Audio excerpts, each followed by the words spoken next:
Ladies and gentlemen, boys and girls, welcome to Dirt Plus. Today, we have this lovely unit right here. It's a 2000 Pontiac Grand Am, 4-cylinder, 2.4 liter, Ecotech. She has a bunch of miles. I don't know. I didn't look. Don't care. But this is my latest new dirt car. We got lucky, and guy I bought it and built it or gutted it for his daughter, and she didn't want to race anymore. So a good portion of the glass and all that stuff has been taken care of, not our problem. But we have numerous little things that we need to do, such as get rid of the rest of the exhaust, clean it up quite a bit, change flush the fluids and all that jazz. But get a good look at it now. As it's white, it won't be that way for long. Nope. But if you want to take a peek at poo at the inside, nothing special. Just a good old-fashioned college kid car that will now meet its fate at a dirt track. You ready to party? I'm ready to party. Let's party. We've accomplished so much in the very little time we've had with this car. Radiator flush, airbags removed, little bits and pieces taken off of it. We're looking good. We got power steering pump on it. It actually turns now.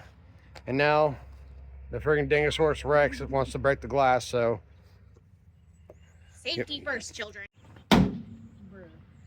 Come on.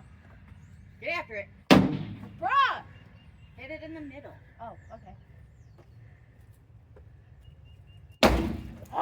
Hit it with your purse. There you go. There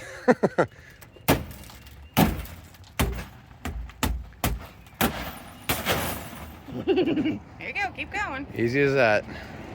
So easy a child could do it.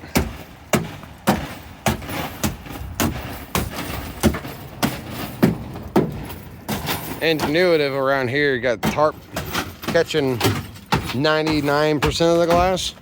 I'm pretty proud of myself. Not gonna lie.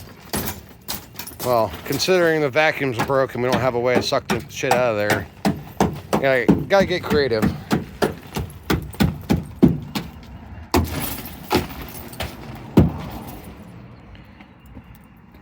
Just knock all the stuff around the edges off and then take an oscillating tool and clean up the gum and all that bullshit, and we'll be good to go. Yeah, say we're working on getting some belts and all that stuff hooked up, but no bags. That's good. Sparkling new cap for the reservoir for whatever. Our bitchin' ass battery tie down, aka old bungee cord I found. New power steering pump. The life of the party. We know the fan works. Had that idling the other day, pissing off every neighbor we had in a 3-mile radius. And that's gonna be a bumper. Good stuff. Bitch. And this is the finished product. We did end up putting a cage in this thing and got some harnesses for the seats. We decided to call it Fallout because it's all toxic looking and whatnot.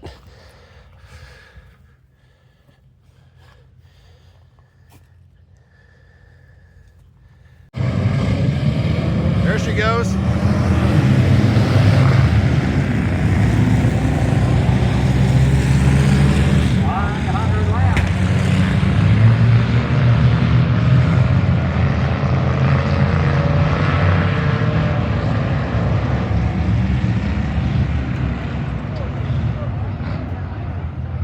Already back down to a red.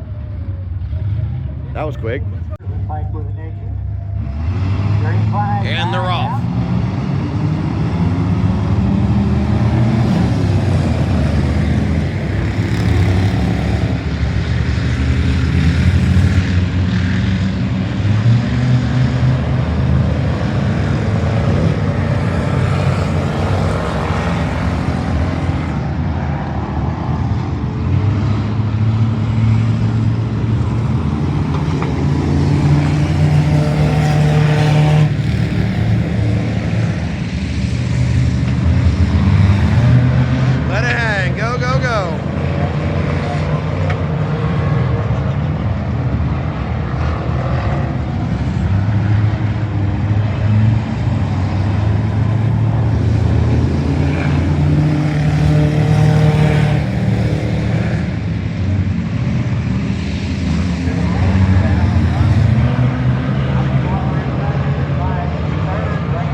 this is after the race.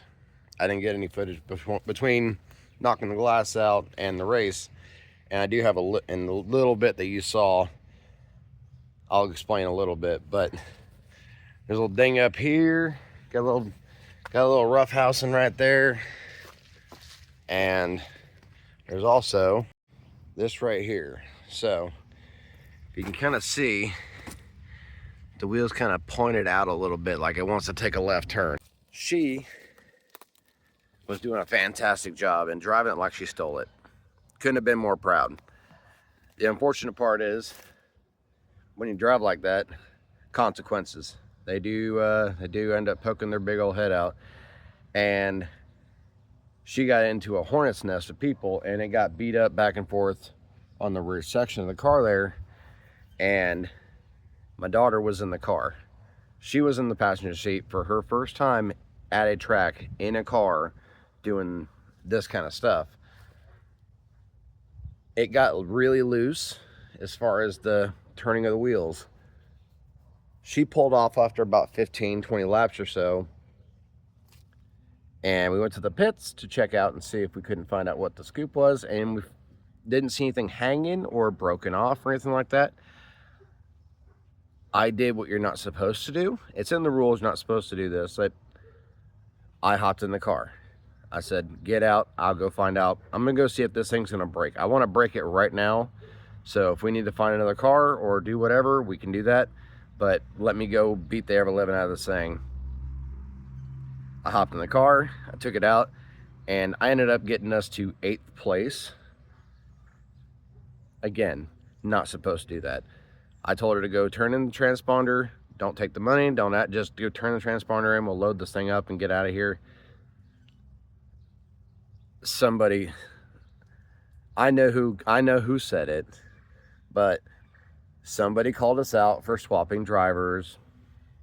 It is what it is, but I wanted to make sure that the car was going to be okay. We have the trailing arm to fix this over here. We're going to fix this coming week for the next race, later on this month, but we didn't get points for it. They basically scored her as, like she pulled off after 15, 20 laps. They scored her as such. But the car ran and drove fantastically. I beat the ever-living crap out of this car, and it worked like a charm. So, very happy with it. I'm keeping my eyes open for another one because I want one too. So we can go do double Dutch out there. And normally, the last 2 cars that we've had, well, the last few, however many cars we've had, her PT Cruiser, her other Grand Am, my 2 S10s, that's a big Skeeter, goodness. None of those had cages. And you don't have to. You're responsible for your own safety at this point in the Enduro side. But since my kid was going to be in this car, we went ahead and splurged just a little bit and had a cage put in it. It's not some kind of funny car cage or anything, but it will do the job. It's a nice, you could call it a 4-point. It's technically 6, but it doesn't have the right amount of door bars. It's got 2 technically. I mean, I don't know how you could probably gray area that.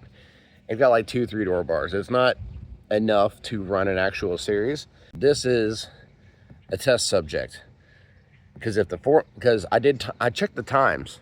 The times for 4 cylinders, this car as it sits with me driving in it is competitive, and we could do some more to this car to make it work even better. And that was driving on a bumpy ass beat to hell track after everybody's done their runs and guns and all that stuff. So this is a pretty good platform. I think we're going to be good to go for the later on. I'll try to get more footage of her riding next time. I'll say my arm gets a little tired. That's why you see me moving. I'm leaning my arm on the freaking car. Bad circulations, don't smoke, kids. But this is a good car as it sits right now. 180,000 miles is what it has. I didn't even know until literally I hopped in it to go drive the damn thing. But yeah, I just wanted to kind of run down what the deal was. I hopped in it, got to 8th. They scored her to like 15th or something like that when she pulled off the track, which I appreciate. Don't DQ us because I was checking the car to make sure it was okay, because she can say it doesn't drive right, it doesn't do this, it doesn't do that, but she's not very automotive savvy as far as telling me, hey, it's steering this way, it's drifting that way, doing this, that, the other. That, and we know now it moves out pretty good. It's very tippy toe. It likes to walk a little bit with the rear end pointed the way it is, but we will have that straightened up and she'll go out and bust some ass in this thing in a week or two. How do you like the facial hair? The Dirt Savage. Ooh, yeah.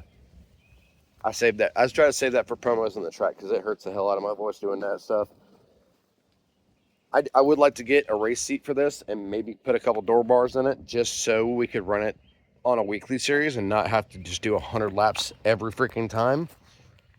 15, 20 lap features is perfectly fine. You can get plenty of seat time doing that. But it's also an old piece of shit car. I didn't want to say that right in front of it. It's got feelings too. Love, peace, and chicken grease, guys. We'll catch you next time. Bye.